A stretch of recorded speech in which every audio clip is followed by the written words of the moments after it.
Today, we're going to be going over 9 common sense survivor tips that are surprisingly not that common among the solo queue DBD community. So, if you're interested in becoming a better survivor, you're going to be interested in hearing what I have to say. And whether you're a new player or you've had some time in the game, there's actually I've seen people who have tons of hours in this game who still don't understand these things that I'm going to talk to you about and discuss with you. So let's hop into this video. So the first tip, guys, would be to look at your HUD. The game is so nice to give you this HUD display on the left side of your screen that shows you the statuses of all survivors on your team. You can see what people are doing. Are they cleansing a totem? Are they on a gen? Are they on the hook? Are they slugged? Are they injured? Even survivors in chase will have little claw marks rattling around their portrait. So if you're working on a gen and you see somebody else and you're worried about a killer coming to you, but then you see somebody else with claw marks around their name, you know the killer's chasing them, so you know you're pretty much safe to do whatever it is you need to do, whether it's go for a rescue or continue working on the gen. Now, let's take this up a notch and let me explain a situation to you. So this is a very common situation that I see happen all the time that always results in players either going to second hook state or dying on the hook. Let's say player A is me, and I'm working on a generator, which will be displayed in the HUD. Player B is injured. Player C is on the hook, waiting for a rescue. And player D is doing nothing according to the HUD. So a lot of times that player who's actually doing nothing may actually end up being hiding, walking around, just not being productive. Maybe they're hiding in a locker.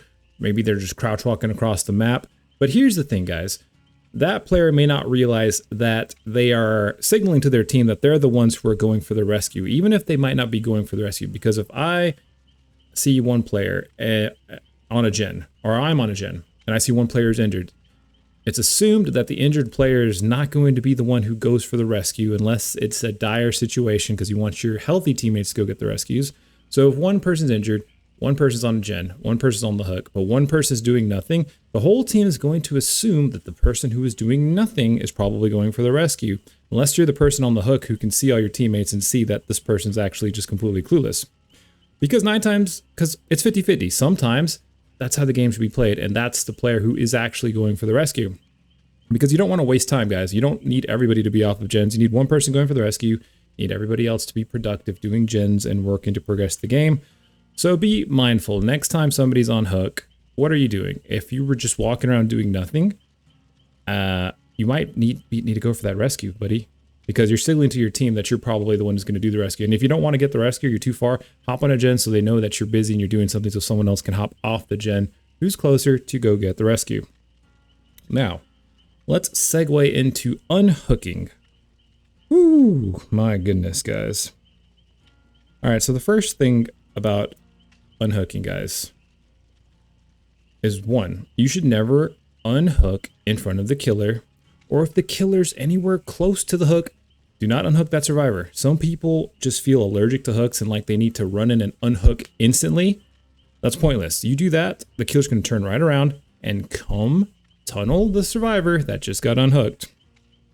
So be smart about your unhooking. You have time. Sometimes it's actually smarter to leave that survivor on the hook a little bit longer just to make sure it's safe. Or if this player's dead on hook and they're the only one who's dead on hook, it might be smarter just to leave them on for quite a bit of time and then save them at the last second just so the killer can't tunnel them out of the game that instantly. Trust me, it's okay to leave people on the hook for a little while, but you want to unhook them safely. So never unhook in front of the killer. 2, never unhook in front of the killer, guys. 3, and our next tip when it comes to unhooking. When you unhook a survivor, or if you're being unhooked, think twice before you decide to heal at the hook. So if I'm like a killer and I get the sound notification that somebody's just been unhooked from the hook, but I haven't found another survivor yet, or I haven't found a gen yet, what do you think I'm going to do? If I'm a killer, I'm going to turn around and go straight back to the hook because I know there's a new survivor there who did the rescue and I know the injured survivor's there. So 9 times out of 10, if that killer is not doing anything, again, you can look at your HUD to see if anybody else is in chase. That killer will most likely turn right around and come back to the hook. So if you have a perk like Babysitter, it lets you see the killer's aura for 8 seconds after you unhook and you know it's safe to heal out the hook, heal out the hook. But trust me guys, a lot of the times it's going to be much better to rescue a survivor or get rescued, run a little bit of a distance away under cover somewhere that's not right where the hook was at, and then start healing. Because a lot of times the killer will come back for the hook and that'll result in unnecessary downs for you and your team. Next tip guys, bring an item. There's absolutely no reason for you to not bring an item. I know you got a ton of camping aid kits, everybody does. This is one free heal. If you don't want to carry the item when the trial starts, just drop it at the beginning, leave it on the floor for somebody else to pick up later when they need a heal. This is so valuable. It's one free heal that doesn't require another teammate, and it can make the difference between a win and a loss. Like, you get a free advantage bringing an item into a trial. Why would you not bring an item? So for all you players out there who don't bring any items, just equip a med kit. You don't have to keep it, just drop it on the ground for somebody else. Next tip guys, when it comes to looping, I know a lot of you guys are new and probably don't really know how to loop well, and that's fine. So my one piece of advice for you would either be, A, if you are going to attempt to loop, just hug your angles as tight as possible. Even sometimes I'll run around like a car and there won't even be a pallet, but I'll still manage to stall a little bit of time because I'm hugging the angles tightly and I just keep running in circles and circles. Option B, if you don't feel confident in hugging your angles tightly and you take a hit, just hold W and run in a straight line. You will end up going down, but you will actually be surprised at the amount of distance and how much more time you can extend the chase than you would otherwise if you did try to loop, but you're not good at looping. So plan B, guys, just hold W. Plan A, try to hold your loops as tight as possible. Next tip, guys, be mindful and try to mind game the killer when you're in chase. Now, this one's a little bit more advanced, but let's say, for example, the killer's chasing me and I'm turning my camera around so I can see the killer following me, which is another tip in itself. And let's say I break undercover, like past the shack or something, and I see that killer turn right to try and cut me off. Like, I lose line of sight of the killer thinks I'm going a certain direction, so then they go the other direction to try to cut me off. A very common sense, easy tactic to do would be like run behind a wall and while watching your camera, because you do have third person camera, and if the killer crosses to try and cut you off, then just turn around and go the other way. I wish I had a recording to show you guys this so you can understand what I'm saying. I'll try and record this. We'll see if it's in the game or not. But try and do a little bit of mind games for the killer, guys. Like, that little trick right there helps me out so much and saves me so much time in chase, honestly. Just cut a corner, break line of sight, but then once the killer cuts that same corner, you turn the other way and go the other way. Next tip, guys. Don't sleep on Deja Vu, especially if you were a new player. Deja Vu is amazing. This perk reveals the 3 gens that are closest together for the entire game. You work on those gens, you will single-handedly prevent your team from getting 3-gened.